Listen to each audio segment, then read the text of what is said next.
एक खेड़का मुसलमान गांव जो सदर बहादुरगढ़ थाना के अंतर्गत आता है, तो इस गांव के जो कस्टोडियन विभाग की और पंचायत विभाग की कुछ भूमि के फर्जी विक्रय प्रमाण पत्र तैयार करके और उनके आधार पर आगे इंतकाल करके और तकसीम करने की संबंध में 3 मुकदमे जनवरी 2022 इस साल के एक 13 नंबर मुकदमा, 33 नंबर मुकदमा और 34 नंबर मुकदमा हमने दर्ज किए थे। इन मुकदमों के संबंध में अभी तक टोटल पहले 4 आदमियों की गिरफ्तारी हुई थी, जिसमें राकेश पुत्र आज़ाद सिंह जो मंडौठी गांव का रहने वाला है, जो खास करीब 20 साल से बहादुरगढ़ की तहसील में टाइपिस्ट के तौर पे और जो रजिस्ट्री बनवाने का काम करता है, उसको गिरफ्तार किया गया था।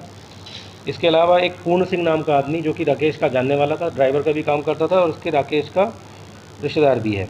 इसके अलावा एक बलराज नाम का आदमी जो राकेश का मामा लगता है और जो डिस्प्यूटेड और जो फोर्ज्ड बिक्री प्रमाण पत्र हैं उनमें गवाह बना है, उन गवाहों का उनकी सेल डीड का गवाह बना है, उसको गिरफ्तार किया गया है। फिर एक राजेंद्र है जो भी राकेश का जानकार है। इसके अलावा जो उस टाइम पे तत्कालीन तहसीलदार थे जो अभी DRO रोहतक हैं, श्री कनब लाकड़ा, इनको आज मुकदमे में कल हमने गिरफ्तार किया है। 41A का नोटिस देने के बाद उनसे कुछ सवाल जवाब किए गए, उनके संतोषजनक जवाब न देने के कारण उनको हमने गिरफ्तार किया है। तो ये जो पूरा मामला है, जैसा कि आप जानते हैं कि सन 2001 में फर्जी नीलामी दिखाई गई कस्टोडियन विभाग की ज़मीन की, और उस नीलामी 2001 की नीलामी दिखाए जाने के बाद में सन 2021 में 20 साल बाद उसकी इंतकाल किया गया। इंतकाल करने के बाद में नियमों का कम्प्लीटली अवहेलना करते हुए उसकी आगे फिर तकसीम कर दी गई, और अभी उस ज़मीन की स्टेटस ये हुई कि फर्जी बिक्री और नीलामी का कागज़ बना के उसको पहले रजिस्ट्री करा ली गई, उसके बाद में फिर उसकी तकसीम वगैरह कर ली गई, और कुछ मामलों में देखा गया कि उसमें थर्ड पार्टी, फोर्थ पार्टी को भी ज़मीनें बेची गई हैं वो। तो इस संबंध में जो 13 नंबर मुकदमा जिसमें हमने आज कार्रवाई करके जो गिरफ्तार किया है, तो उसके हिसाब से हमने पाया गया है कि फर्जी बिक्री प्रमाण पत्र तैयार किए गए हैं। उस पर जो दस्तखत किए गए हैं 2001 में, उसमें 3 दस्तखत जो कि तहसीलदार सेल्स और तहसीलदार राजस्व थे उस दौरान, उनको हमने शामिल जांच किया। उनके 164 के बयान अदालत में कराए गए। उन तीनों ने कहा कि ये जो बिक्री प्रमाण पत्र नीलामी का है, इस पर हमारे दस्तखत नहीं है, ये दस्तखत हमारे फर्जी हैं और ये दस्तखत हमने कभी नहीं किए। और इसमें मज़े की बात यह है कि जो ये वो बनाया गया फर्जी बिक्री प्रमाण पत्र को आगे सेल डीड में कन्वर्ट किया जाता है, तो उसकी तारीख है 23/3/2001। 23 मार्च हमेशा शहीदी दिवस के तौर पर मनाया जाता है, जहाँ पर सारी सरकारी दफ्तर बंद होते हैं। तो 23 मार्च के दिन तो कोई भी रजिस्ट्री का होना अपने आप में ही एक शक पैदा करता है। दूसरी चीज़ ये भी है कि ये इंतकाल की जो प्रक्रिया है, 20 साल बाद कोई इसको प्रॉपर इंतकाल की प्रक्रिया कराने के लिए आ गया है, और 5 इंतकाल इकट्ठे एक साथ आना, और वो भी 2001 के मामले में, ये अपने आप में शक को दिखाता है। इसके अलावा हुआ क्या है कि पंचायत विभाग की ज़मीन और कस्टोडियन विभाग की ज़मीन को जो नोटिस किया गया तकसीम के दौरान, तो तकसीम के दौरान बहुत सारे नियमों की अवहेलना की गई है और जानबूझ के नियमों को दरकिनार करते हुए एक पार्टी को फ़ायदा पहुँचाया गया है। वो उसकी नीयत ऑफ कोर्स करप्ट मीन्स के लिए है। तो उसमें देखेंगे पंचायत विभाग को सम्मन इशू किए गए, सम्मन में कोई तारीख इशू नहीं करी गई। पंचायत विभाग के जो रिप्रेजेंटेटिव थे उन्होंने आके कहा कि इसमें क्या तारीख लगी है, मगर अगली कोई तारीख देने से पहले ही तकसीम के फैसले को एक्सपार्टे करके डिपार्टमेंट को और फैसला कर दिया गया। इस संबंध में जो पंचायत विभाग था आगे कमिश्नर रोहतक डिवीज़न के पास में गया, और उन्होंने इस बारे में कंप्लीट इंक्वायरी के बाद में 30 जनवरी 2022 को अपना फैसला सुनाया, जिसमें उन्होंने कहा कि एक पूरी जो प्रक्रिया है तकसीम की, ये आपराधिक मानसिकता के साथ में की गई है, उसमें क्रिमिनल इंटेंशन दिख रही है, और उसको उन्होंने रद्द कर दिया था। इसके अलावा बाकी जो मामले 2 मामले हैं, उन मामलों में भी कस्टोडियन विभाग की या फिर पंचायत विभाग की ज़मीनों को ऐसी फर्जी बिक्री प्रमाण पत्र को तैयार करके आगे लोगों को बेचा गया है। तफ्तीश के दौरान जो चीज़ें आई हैं उसमें यही एक कनब लाकड़ा जो उस टाइम पर तहसीलदार थे और अब जो DRO रोहतक हैं, जिनको कल गिरफ्तार किया गया है, उनके खिलाफ़ एक मुकदमा अग्रोहा में, जब ये तहसीलदार हिसार के तौर पर पोस्टेड थे, इसी तरह के आरोपों में इनके खिलाफ़ एक मुकदमा दर्ज किया गया था, जिसमें उनके खिलाफ़ क्या कार्रवाई हुई है वो हम अभी तस्दीक कर रहे हैं। अभी तफ्तीश के दौरान 4 लोग गिरफ्तार हुए हैं। उन लोगों ने पैसे के लेन देन के बारे में भी कुछ हमें इंसाफ किए हैं। तो इनकी अपनी संपत्ति, उस दौरान क्या संपत्ति बनाई गई और इनका इन्वॉल्वमेंट तहसीलदार साहब का से कितने पैसे लिए, उसके अलावा जो रजिस्टर्स में जहाँ पे ये बिक्री प्रमाण पत्र रजिस्टर सेल डीड चस्पा की गई थी, उसमें उसको रजिस्टर को फाड़ा गया है और उस पे जो सिग्नेचर्स किए गए हैं और जो फर्जी सील बनाई गई हैं, उन सब की जांच के लिए, और जो स्टाम्प पेपर होता है, स्टाम्प की जो डिटेल्स होती हैं, तो अगर जेन्युइन अगर बिक्री प्रमाण पत्र है और सेल डीड है तो उस पर स्टाम्प होना ज़रूरी है। तो स्टाम्प अभी तक हमें बरामद करने के लिए इनकी गिरफ्तारी के लिए हम लोग रिमांड मांगेंगे और इस संबंध में आगे तफ्तीश करेंगे। सर, शहीदी दिवस वाला कह रहे थे ना कि छुट्टी वाले दिन रजिस्ट्री का, वो क्या मैटर है? ये जो बिक्री प्रमाण पत्र है, बिक्री प्रमाण पत्र नीलामी के बारे में जो फैक्ट्स आए हैं, मैं बता दूं आपको कि नीलामी के बारे में, नीलामी जब किसी ज़मीन की जाती है कस्टोडियन विभाग की या किसी ज़मीन की, तो उसमें एक शेड्यूल जारी होता है। शेड्यूल जारी होकर उसकी मुनादी कराई जाती है संबंधित गांव में, और गांव के सरपंच नंबरदार को इत्तला की जाती है। नीलामी के दिन जब नीलामी छोड़ी जाती है तो उसके भी नियम होते हैं। नियमों के हिसाब से नीलामी छोड़ी जाती है, और उसी दिन जिस दिन नीलामी होती है 25% जो फीस होती है जिसमें नीलामी में तय होती है वो जमा करानी होती है ट्रेजरी में, और उसके बाद 75% जो फीस होती है वो आगे जमा करानी होती है एक अवधि के बाद में। इन तीनों नीलामी में के मामलों में हमें पाया गया कि कोई भी ना तो 25%, ना तो कोई शेड्यूल जारी हुआ। कस्टोडियन विभाग ने कहा है कि हमने कोई भी नीलामी नहीं करी है इस दौरान, और ना हमारा कोई शेड्यूल जो ऑफिशियल शेड्यूल तक चेक किया गया, तो इस दौरान कोई भी तकसीम, कोई भी नीलामी होना नहीं पाई गई, ना कोई रिजर्व की फ़ीस जमा कराई गई, ना जो पटवारी का जो रोजनामचा होता है जिसमें ये चीज़ें दर्ज होती हैं, उस पटवारी के रोजनामचे में भी कोई नीलामी के बारे में कहीं पे कोई जिक्र नहीं है। इसका मतलब है फर्जी कम्प्लीटली नीलामी दिखाई गई है। जो नीलामी के बाद में जो कागज़ सर्टिफिकेट बनता है नीलामी का, जिस आदमी के नाम में नीलाम होती है, उसको फिर सेल डीड कराई जाती है रजिस्ट्री, उसकी रजिस्ट्री की जो मतलब स्टैम्प ड्यूटी होती है वो देनी होती है। तो ये जो रजिस्ट्री कराई गई है उस फर्जी नीलामी पत्र की, वो दिखाई गई 23/3/2001 की।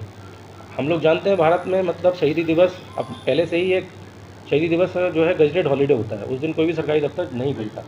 तो उस दिन तो ये होना अपने आप में एक चीज़ है कि जब दफ्तर बंद है तो ये कैसे रजिस्ट्री हो सकती है उस दिन। जी, इतना लंबा मामला चला सर, तो आप क्या मानते हैं कि उन्होंने कोई इसमें नेगलिजेंसी बनी है कि विभाग की, या कोई मतलब जो इतना बड़ा मामला हो गया उसके बावजूद कोई इंक्वायरी? हमारी जो तफ्तीश के हिसाब से हमें ये लगता है कि इनके कार्यकाल के दौरान, जब पन्ना ब्लाकड़ा तहसीलदार माधवगढ़ थे, उनके कार्यकाल के दौरान ये साजिश रची गई, और साजिश रचने के साथ साथ जो संबंधित रिकॉर्ड थे उनको नष्ट किया गया ताकि इसकी ट्रेल डिस्ट्रॉय हो सके, और फर्जी प्रमाण पत्र और फर्जी बिक्री प्रमाण पत्र तैयार किए गए, और अपने पद का दुरुपयोग करते हुए इन फर्जी प्रमाण पत्रों के आधार पर इंतकाल और तकसीम की प्रक्रिया को अमल में लाया गया। तो ये जो रिकॉर्ड में राकेश का एक अहम राकेश ने फर्जी प्रमाण पत्र तैयार करने में एक अहम भूमिका निभाई है।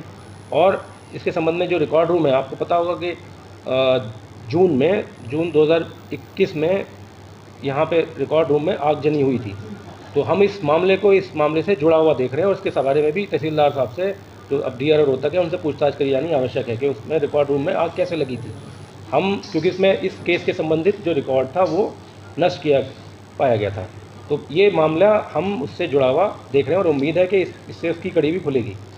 आग वाले मामले में कहीं किसी उसको नहीं पूछे हैं कि वे इन लोगों का ही डायरेक्ट कंसेंट था कहीं ना? ये तफ्तीश का पार्ट है, हम अभी डिटेल आपको शेयर नहीं करेंगे, मगर हाँ ये बात सही है कि प्रिलिमिनरी जो जांच तब से चल रही थी उसमें कोई और आदमी का इन्वॉल्वमेंट अभी तक नहीं मिला। तो ये हमें जो पूरी उम्मीद है, और हमारी तफ्तीश से ये जो इस तरह की लीड्स आ रही हैं कि ये मामला उससे जुड़ा हुआ है। कितने लोग हो सकते हैं सर अभी इसमें से? जैसे 4 आगे ये तफ्तीश का पार्ट है। तफ्तीश के पार्ट में देखिए जिन लोगों ने आगे ये ज़मीन अपने नाम कराई है, जैसे इसमें पूर्ण सिंह जो है, पूर्ण तौर पे वो फेक और डमी बायर के तौर पे खड़ा किया गया है।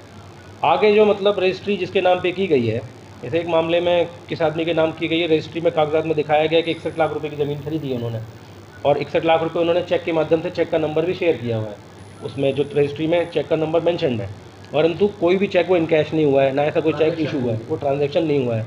पूर्ण सिंह हमारे हिसाब से एक पूरी तरह से एक डमी बायर क्रिएट किया गया, खड़ा किया गया, जिसके नाम पे कागजात बनाए गए हैं।